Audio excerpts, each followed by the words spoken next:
There is a huge mistake that Football Manager players seem to make when searching for new players to add to their team. And I know this because I'm constantly making this mistake myself up until recently. And I changed this and it's made such a huge difference.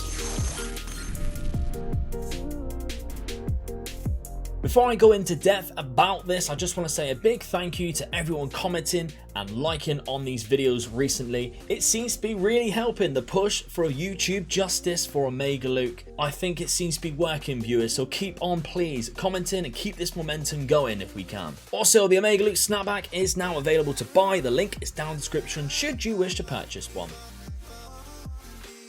Now in the past, I've been known to players just solely off their attributes and not really looking more into the player and kind of just looking for exactly what I think will just be the next Nicholas Milan. If you know, you know. But unfortunately, I haven't been doing this right. However, this is where I'm falling into a trap and so are you, and these players who you think is going to be magical for you turn out to be terrible for you and not really what you're trying to build in your club. What we should be doing first off is sending your scouts to take a look at them before you ever make a decision whether you're going to sign them. And even before we get that back, there are a few things which may flag up which will tell you exactly whether this player is somebody to avoid before you even get that scout report. Shall we take a look at an example? Now we're going to take a dive into my Twitch save right now, the Youth to Gold on twitch.tv/Omega Luke Gaming. Should you wish to watch me live, I implore you to do so. And well, first off, we're going to take a look at Paul Curtis.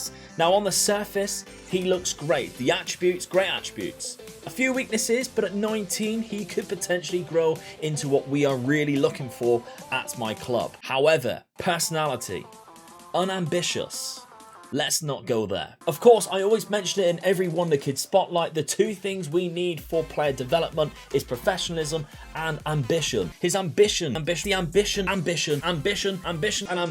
If you have low ambition, then you are never going to reach your full potential because you never believe in yourself to be ambitious enough to reach that. That's basically what that means. And if first and foremost, the personality is described as unambitious, don't even try and sign this player because he will never reach his full potential. He may be 5 stars. He may have a potential ability of 200, but he will never reach it with an unambitious personality. I promise you that. Now let's take a look at this man here, Edmar. Again, good player with decent attributes. Spirited personality is not bad, but let's take a look more into the report. And unfortunately, on the cons section, he has a few things which you want to avoid, to be honest. Adaptability, he would likely encounter problems adapting into a new country at a young age. And that makes sense, right? Few people who can go abroad and can flourish. There's a few people, probably like myself, who will go abroad and be terrible. And this one down the bottom as well is something to look out for, the dressing room. Edmar is likely to find it difficult to fit in with a core social group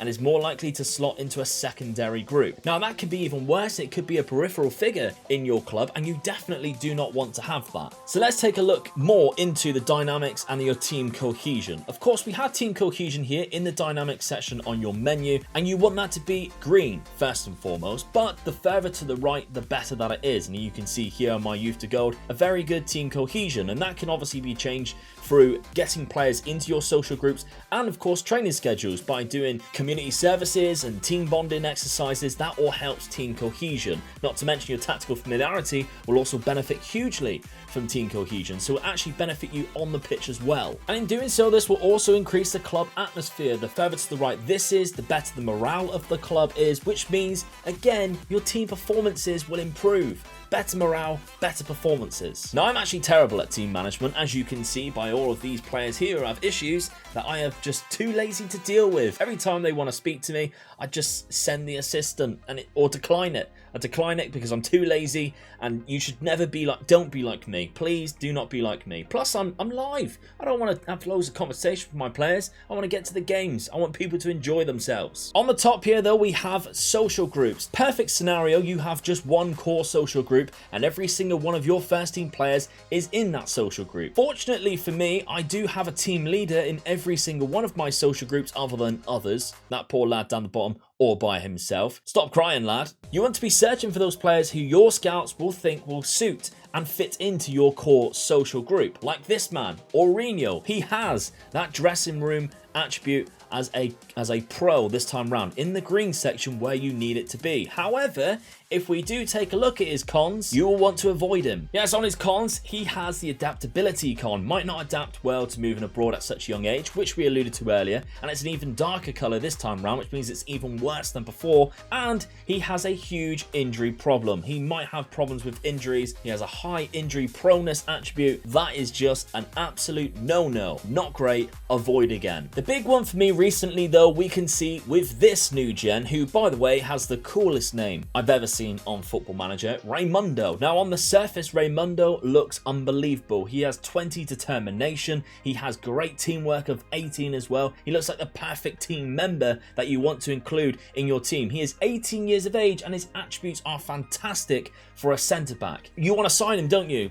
Well, I'm telling you, you shouldn't be signing him. That is because, again, if we look at the cons that our scout has come back with, he has this one, and this is a game changer for me. This is a deal breaker when it comes to signing players. Consistency. Should be looking to add a greater consistency to his game. Now, consistency is an attribute that you can increase, but if it is that bad, it's very unlikely you're going to turn that green. It's very difficult to do that. And let's explain to you more about this consistency attribute, because a lot of people have done some great videos on it, and it's vastly important this year. Now, consistency can literally turn a world-class player into a shocking one for majority of your games. And the description for this attribute is as follows. And we're going to take a look at the FM blog website, so footballmanagerblog.org. And this is a fantastic website, by the way. Lots of really cool, handy guides on here. Not to mention, they also promote some of my videos as well. So nice guys, show them some support. But if we do take a look at the consistency attribute, the description of consistency is as follows.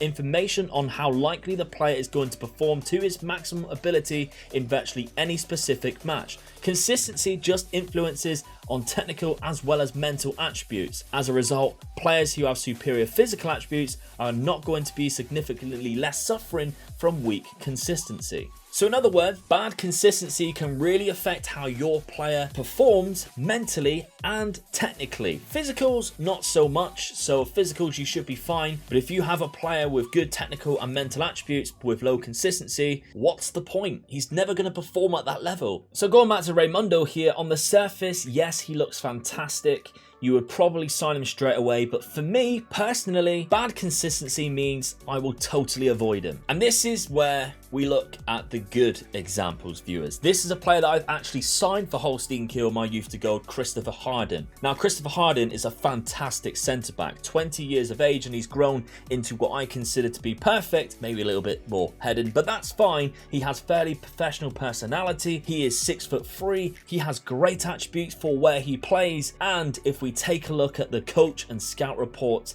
he is just absolutely fantastic. Only one con, which is that he is kind of a bit unsettled because a few bigger clubs come in for him. And that is it. They literally can't find anything else. If you take a look at it, he is perfect for our core squad in the dressing room. He has the greenest of consistencies. He has such a high consistency. Not to mention, of course, all of the other greens he has performed well in training recently, which matches that fairly professional personality that we alluded to earlier, which suggests that professionalism and ambition is fairly high. He will reach his maximum potential, and while doing so, he will perform at his greatest. So this is the type of player you want to be signing, and just taking a little bit more time into looking into those scout reports can help you sign players like this and avoid signing players that we've seen earlier who, quite frankly, will just not perform for your team and will just be a waste of time and money. So please, in the future, take the time to scout these players. It literally takes one click, and you just have to just be patient and wait for the scout reports to come back. Familiarize yourself as well with those icons. Learn what they mean. Understand what they mean. What's good, what's bad. Because once you understand and recognize these icons more, as soon as you get a scout report, you'll know straight away, right, avoid,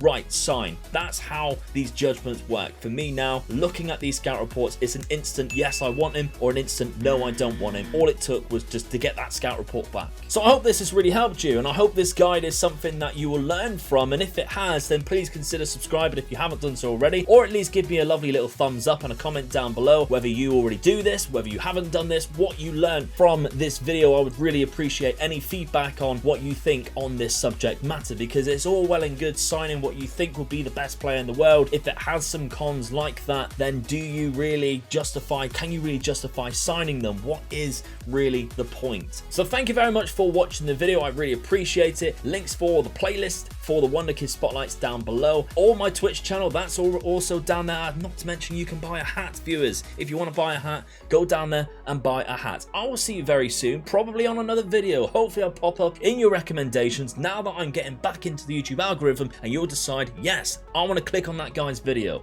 So I'll see you very soon, whenever that is. Bye bye. Thank you very much, viewers.